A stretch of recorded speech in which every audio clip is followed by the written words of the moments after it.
La Terre compte plus de 7 milliards d'habitants, de toute culture et de toute langue. Les gens se déplacent et de nombreux pays accueillent de plus en plus d'immigrants. Les différences de culture sont bien souvent un obstacle à une bonne communication. Pourtant, la langue pure, c'est-à-dire les vérités bibliques, unit des hommes et des femmes du monde entier.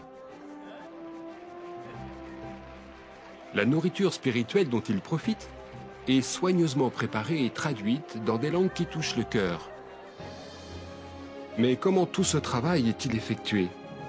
Et quel rôle pouvez-vous jouer dans l'accomplissement de la prophétie qui dit qu'une bonne nouvelle éternelle est annoncée à ceux qui habitent sur la terre et à toute nation et tribu et langue?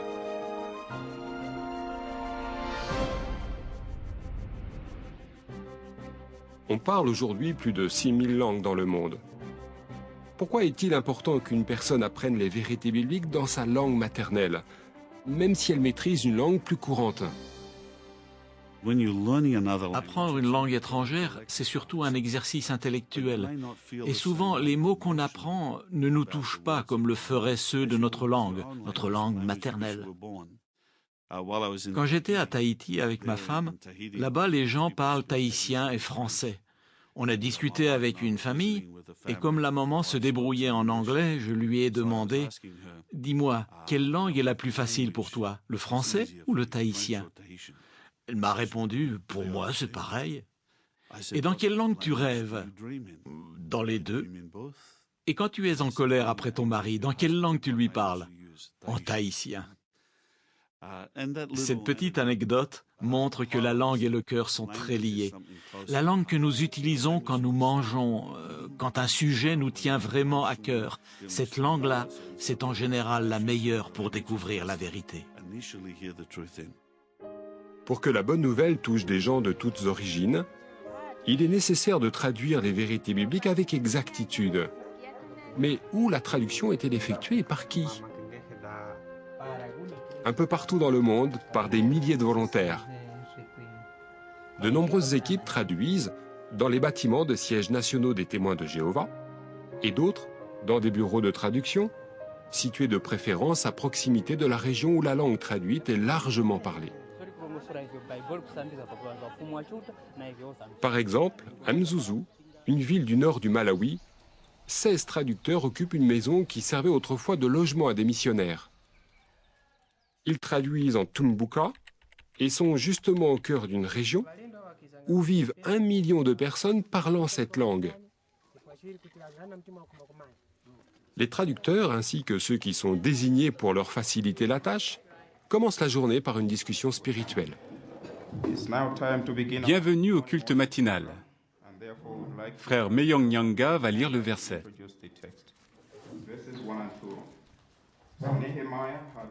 La méthode consiste à travailler en petits groupes. D'abord, chacun se prépare soigneusement. Lors de la préparation, nous lisons attentivement tout le texte et les versets mentionnés, et si un passage est compliqué, on réfléchit à la façon de le rendre. Ensuite, c'est l'étape de la traduction. L'un fait une première traduction, un autre compare ce texte avec l'anglais, et un troisième corrige le texte en Tumbuka pour qu'il soit clair et naturel. C'est une activité exigeante, qui présente des difficultés qui lui sont propres. Parfois, certains articles expliquent des choses dont les gens au Malawi n'ont jamais entendu parler, mais qui sont connus dans d'autres pays. Il y a aussi des exemples qui ne marchent pas, parce que nos lecteurs ne voient pas de quoi il est question. Si on ne pense pas à eux, et qu'on garde un exemple tel quel, l'idée risque de ne pas être comprise. Mais pour nous aider, l'organisation de Jéhovah nous équipe. On reçoit une formation continue pour bien comprendre l'anglais et aussi pour traduire non pas des mots, mais des idées. Comme ça, quand nos frères reçoivent une publication, ils sont en mesure de la comprendre et d'y puiser des encouragements. Les traducteurs délocalisés éprouvent une grande satisfaction lorsqu'ils voient les vérités bibliques imprimées et que des gens en reconnaissent la valeur. Quand on prêche, on aime bien utiliser les publications qu'on a traduites, parce qu'au cours de la traduction, on ne sait pas vraiment comment les gens réagiront. Est-ce qu'ils comprendront bien les idées? Mais sur le terrain, on utilise les livres, les périodiques, et là, grâce à la réaction des gens, on se rend compte que la traduction est claire. L'équipe qui traduit en maya se trouve à Mérida, dans la péninsule du Yucatan, dans l'est du Mexique. Le bureau de traduction est au centre d'une région où plus de 900 000 personnes parlent le maya. Pour améliorer la qualité de leur travail, les traducteurs consultent régulièrement des frères et sœurs mayas pour vérifier qu'ils rendent correctement le sens d'expressions difficiles à traduire. Ces entretiens sont essentiels parce que dans ces langues locales que nous traduisons, comme dans certaines langues des signes, il n'y a pas d'ouvrage de référence. Et puis très peu d'écrits sont publiés. Les traducteurs n'ont pas de dictionnaire, pas d'encyclopédie, pas de journaux. Et ils ne peuvent pas aller sur Internet pour voir comment certaines idées sont exprimées, comment certains termes sont utilisés. Alors recueillir l'avis des frères et sœurs permet aux traducteurs d'être sûrs qu'ils ne font pas fausse route. Nous savons maintenant quels mots les gens n'utilisent plus vraiment et quels sont ceux qu'ils emploient plus couramment. On obtient de bons résultats grâce aux publications qui sont traduites. Par exemple, en 2005, on comptait 116 congrégations mayas au Mexique. Après la parution de la brochure à temps et du recueil d'histoires bibliques, 42 congrégations supplémentaires ont été créées en seulement 8 mois. Ajoutons que les petites communautés linguistiques font de plus en plus l'objet de notre attention. Prenons les plus de 15 000 Amérindiens qui vivent dans la réserve des gens du sang, au Canada. Une cinquantaine de proclamateurs d'une congrégation dans le sud de l'Alberta leur prêchent en langue pied-noir ou Blackfoot. Le territoire à parcourir est vaste, mais les publications disponibles en pied-noir peu nombreuses. La maison de Bert Tallman accueille une équipe de traduction.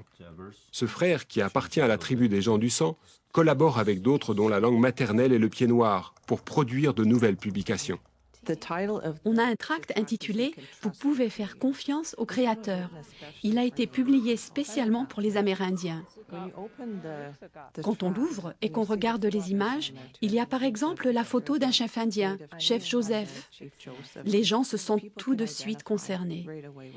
Il y a aussi cette très belle image du paradis où tous les gens sont des Indiens. Parfois, ça leur fait penser au genre de vie que notre peuple devait avoir dans le passé. Alors nous leur disons que c'est le genre de vie que notre Créateur nous promet pour l'avenir. Et ça les touche vraiment. La chrétienté et les autres religions ont présenté les choses sous un faux jour. Au fil du temps, les Amérindiens sont devenus méfiants à cause de ce qu'ils ont vécu avec les religions de la chrétienté. Du coup, ils ont du mal à avoir confiance dans les religions qui ne sont pas d'origine indienne.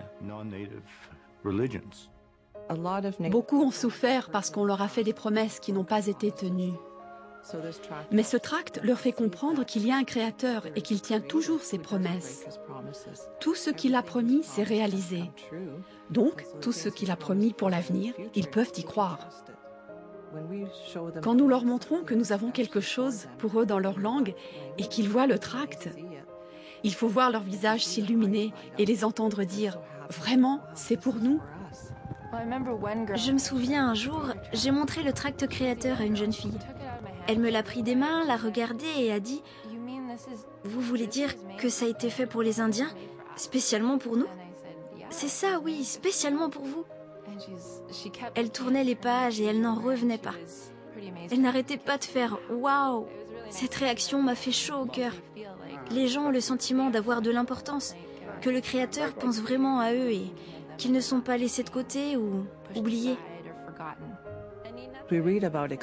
On lit des faits dans l'annuaire et on se rend compte que dans d'autres pays, de gros efforts sont faits pour aider les gens. Mais on n'avait jamais imaginé que ça nous concernerait, nous les Amérindiens. C'est vraiment touchant de voir tout ce qui est accompli maintenant et tellement encourageant. Et ça nous donne envie de faire de notre mieux pour aider le plus de personnes possible.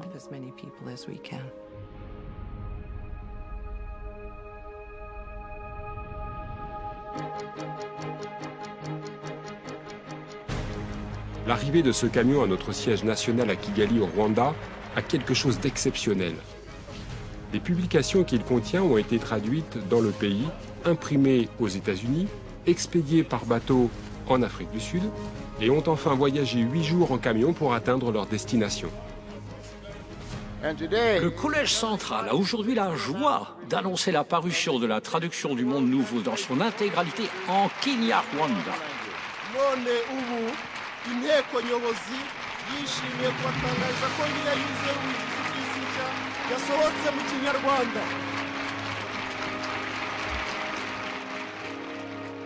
Quel bonheur! J'étais tellement heureuse que j'avais envie de me lever pour danser.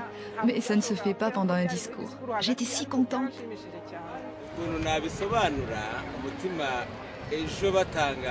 Comment dire?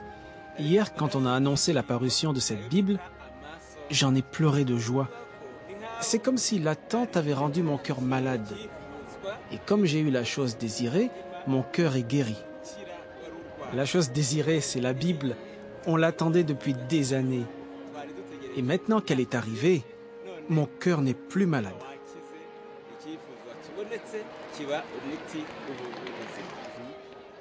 Aujourd'hui, les Rwandais peuvent lire la parole de Dieu dans leur langue maternelle et la comprendre. Je ne saurais pas décrire la joie que j'ai ressentie. J'ai du mal à exprimer mes sentiments. J'ai levé les yeux au ciel et j'ai remercié notre Père Céleste. Je n'ai jamais été aussi heureuse. Pendant le discours, j'étais tellement ému d'avoir la Bible en Kinyarwanda que mes yeux se sont remplis de larmes. Je suis résolue à continuer de remercier Jéhovah et d'avoir confiance en son organisation. J'ai la preuve qu'elle est bien réelle et internationale. La parution de cette Bible me touche énormément. J'ai dû me retenir pour ne pas hurler de joie. Je n'arrive même pas à dire ce que je ressens. Ça dépasse tout ce que j'avais imaginé. Les gens tirent grand profit de la traduction de nos publications qui sont proposées gratuitement et financées par des offrandes volontaires. Cette traduction est précieuse pour moi. Elle me sera utile pour prêcher, bien sûr, mais aussi pour étudier. J'ai vraiment hâte de la lire d'un bout à l'autre.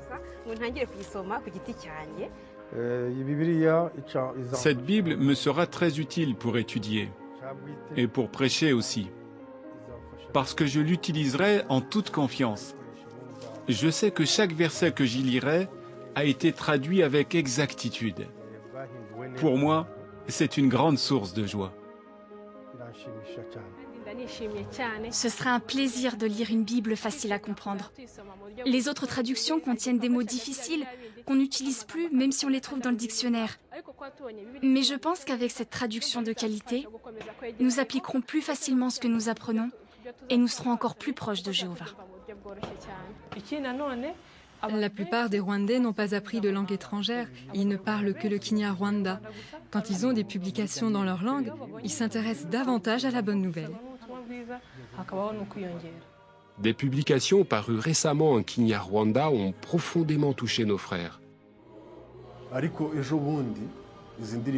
Lors de la parution du nouveau recueil de cantiques, on a chanté le cantique sur la résurrection. Et à la fin, les larmes coulaient sur les visages. Vous savez pourquoi? Parce qu'on comprenait ce qu'on chantait. Pourquoi on ne pleure pas quand on chante en français? Même si on comprend les paroles, dans une langue étrangère, le message ne touche pas toujours le cœur. Mais notre langue maternelle parle au cœur. Elle fait naître des émotions.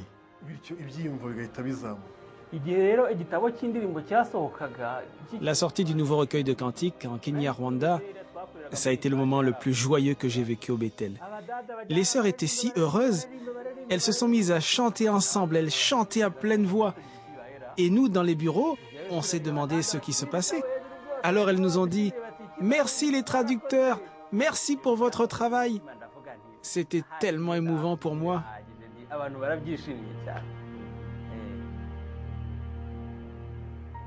Depuis plus d'un siècle, la traduction des vérités bibliques est une priorité pour les témoins de Jéhovah. Au moment de la préparation de ce film, nous traduisions en plus de 600 langues, et ce chiffre ne cesse d'augmenter. Quelle autre organisation se lancerait dans une telle entreprise? La Tour de Garde paraît en plus de 200 langues, et dans une cinquantaine d'entre elles, aucune autre revue ne paraît régulièrement. Par ailleurs, dans nombre de langues, les témoins de Jéhovah produisent les seules publications que les gens peuvent obtenir facilement et gratuitement. Et c'est en général là où l'on parle ces langues que l'accroissement du nombre des proclamateurs est bien supérieur à la moyenne mondiale. Ces dernières années, la traduction de la Bible a fait l'objet d'une grande attention. En 2005, la traduction du Monde Nouveau était disponible en totalité ou en partie en 56 langues. Mais en seulement 7 ans, ce nombre a plus que doublé pour atteindre en 2012 117 langues.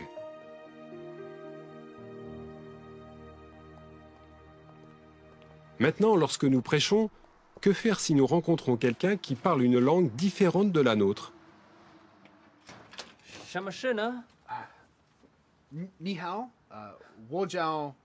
Pourquoi ne pas apprendre quelques mots, voire une présentation toute simple dans cette langue? Tirons aussi pleinement profit des outils dont nous disposons. Quand c'est possible, les proclamateurs utilisent la brochure Bonne Nouvelle. Il leur faut déterminer la langue parlée par la personne et puis lui proposer de lire le message rédigé dans sa langue. En plus de ça, nous les encourageons à aller sur notre site Internet. On y trouve des documents dans beaucoup de langues. On peut les télécharger, les imprimer et les remettre sans attendre à la personne.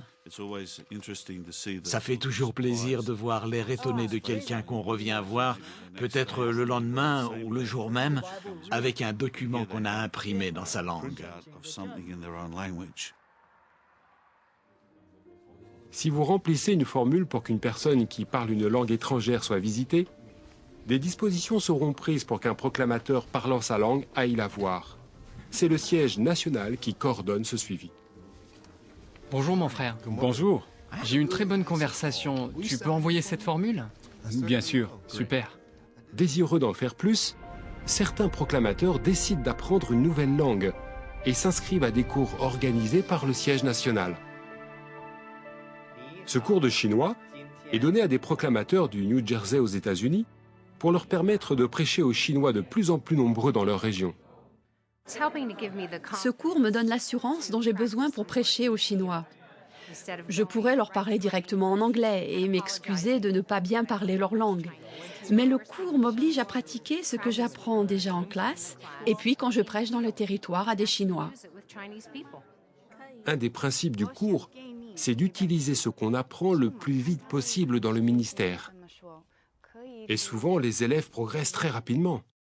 La toute première fois que j'ai frappé chez des Chinois, ils étaient tellement surpris qu'on apprenne leur langue qu'ils nous ont fait rentrer. Les gens viennent à nos réunions sur simple invitation. Ils sont ravis. Ils veulent vraiment savoir ce qu'est la vérité et c'est beau à voir.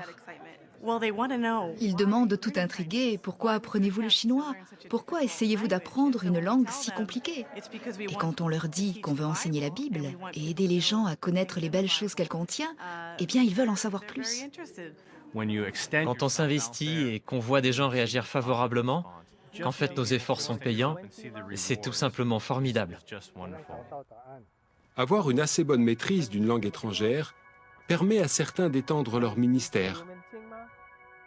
Des proclamateurs décident de se dépenser dans un territoire d'expression étrangère et partent s'installer dans un autre pays. Voilà des années que les témoins d'Équateur sont soutenus par d'autres qui veulent prêcher là où il y a peu de proclamateurs. Actuellement, 600 étrangers originaires de 23 pays prêchent ici. Ils sont de tous âges, de tous milieux. Il y a même des familles avec de jeunes enfants. Des jeunes se donnent à fond. Ils prêchent là où le confort est limité, se déplacent à pied, à vélo, utilisent les transports locaux. La maturité des plus âgés favorise la stabilité des congrégations. Tous ces efforts ont grandement contribué au progrès de l'œuvre en Équateur. On voulait s'installer là où la prédication est productive, là où les gens sont réceptifs. Et ce n'est pas tout, on voulait aussi prêcher davantage. Le problème, c'est qu'il fallait travailler beaucoup pour joindre les deux bouts.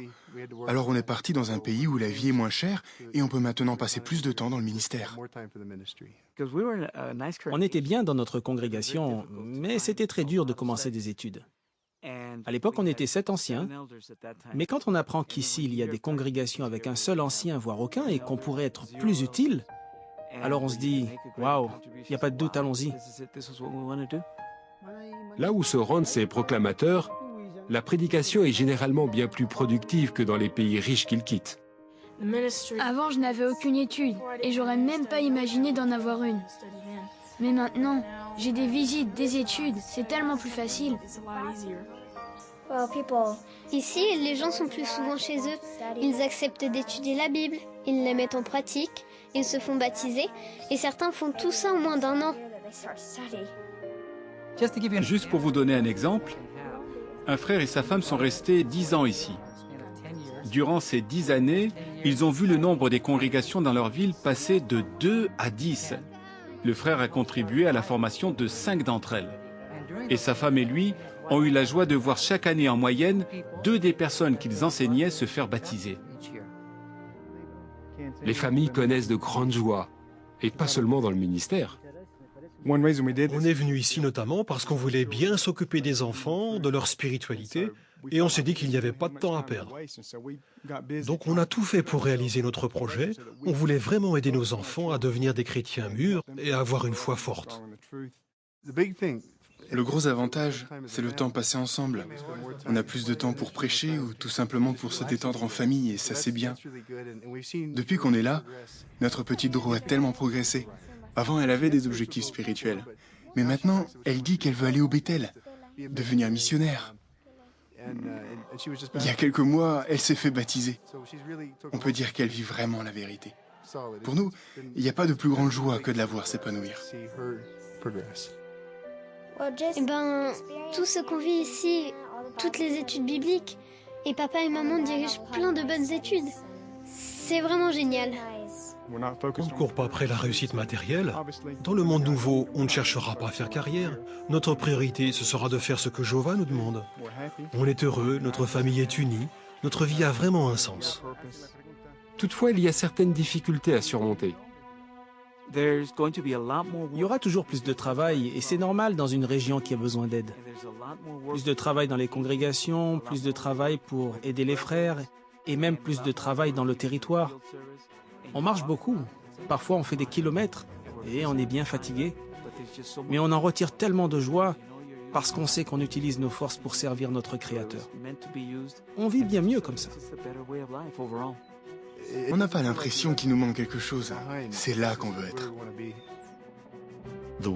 Ce que le travail de traduction a d'extraordinaire, c'est qu'il prouve que Jéhovah aime tous les humains. Les langues divisent les gens. Et depuis l'épisode de la tour de Babel, il est clair que le monde entier est divisé. Et malgré tout, la langue pure, c'est-à-dire les vérités bibliques, unit les serviteurs de Dieu. Les témoins de Jéhovah forment une organisation radicalement différente de toutes les autres, et cela grâce au travail des nombreux volontaires qui traduisent le message en différentes langues. Nous avons ainsi la même vision des choses, le même but. Nous adorons tous le même Dieu, Jéhovah.